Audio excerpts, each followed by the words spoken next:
அண்ணா நம்ம பழக்கத்துக்காரங்க இடத்துல போட போயிட்டாங்க. பழக்கத்துக்காரங்களையா? ஆமா. பழக்கக்காரங்களுக்கு ஒண்ணுனா நான் விட மாட்டேனே. வந்துருங்க. அண்ணா நான் வந்துடுறேண்ணே, நீங்க போங்கண்ணே. பழக்கத்துக்கு ஒண்ணுனா நான் என்ன பழக்கத்துக்கா அந்த அளவுக்கு இறங்கிட்டியா? இறங்கிடுவேன் நானு. அப்படி என்னடா பழக்கம்? கஞ்சா பழக்கம். கஞ்சாவா? ஆமா. போதை பழக்கமா? போதை பழக்கம். கெட்ட பழக்கமா? அதான் அடிக்கும் போது ஒரு தடவை பழகி அப்படியே கோபி பொதுவாக கெட்ட வார்த்தை பேச மாட்டார். பட் இந்த இடத்துல கெட்ட வார்த்தை பேசுறது தப்பே இல்லைல்ல.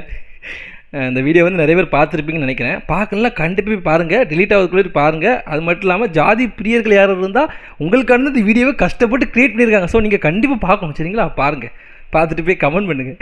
இந்த இஷ்யூஸ் பற்றி நான் ஃபுல்லாக பேச விரும்பலை, ஏன்னா ஆல்ரெடி எல்லாரும் பேசியிருப்பாங்க. நான் வரும்போதே லேட் ஆயிருக்கும். பட் நான் ஒரு விஷயம் வந்து சொல்லணும்னு இருந்தேன். என்னன்னா, இவங்கெல்லாம் விக்டிமோட ஃபோட்டோவை போட்டு நம்ம பேசுறது போல அந்த தப்பை யார் பண்ணாங்களோ அவங்கள கால் அவுட் பண்ணி அவங்கள வந்து லைக் ஷேம் பண்ணி போஸ்ட் போட சொல்லி நிறைய பேர் சொல்லிட்டு இருந்தாங்க. ஐ திங்க் அது வந்து ஒரு நல்ல விஷயம்னு நினைக்கிறேன். ஏன் நான் அதை சொல்றேன்னா, அவங்க அந்த விஷயம் பண்ணதுக்கு இப்போ இவர் வந்து இங்க இல்லைன்றதுக்கு காரணம் என்னன்னா அவங்களுடைய ப்ரைடு, என்னோட ப்ரைடு போயிடும்ன்றதுக்காக தானே. அப்போ அந்த ப்ரைடை உடைச்சிருங்க. நாளைக்கு வெளியே வந்து நடமாடவே முடியாத அளவுக்கு people should judge them, people should shame them.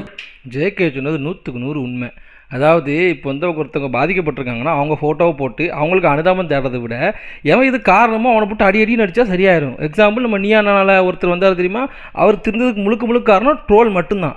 நிறைய பேர் வந்து தப்பு பண்ணவங்க ஃபோட்டோவை போட்டு இவன் தான் தப்பு பண்ணான்னு சொல்கிறீங்க, ஓகே. பட் தப்பு பண்ணவங்க ஃபோட்டோவை போட்டு அவங்கள ட்ரோல் பண்ணலாம். நம்ம பரிதாபங்கள் சேனல் பண்ணுற மாதிரியோ இல்லாட்டி நமக்கு தோன்றதை பேசுகிற மாதிரி ஏதாவது பண்ணி நம்ம ட்ரோல் பண்ணலாம். அது மாதிரி நிறைய பேர் பண்ணால் ஆல்ரெடி பண்ணவனும் திருப்பி பண்ண யோசிப்பான், திருப்பி பண்ணணும்னு நினைப்பான் தெரியுமா, அவனும் கண்டிப்பாக பண்ண யோசிப்பான். ஏன்னா ட்ரோலுங்கிறது ஒரு பெரிய வெப்பன் என்னை பொறுத்திருக்கு. ஸோ வந்து இந்த மாதிரி தப்பு பண்ணால் கண்டிப்பாக யூடியூபர்ஸ், மீம்ஸ் கிரியேட்டர்ஸ் எல்லாருமே அவரை பற்றி ட்ரோல் பண்ணாலே போதும், கண்டிப்பாக இது மாறும்.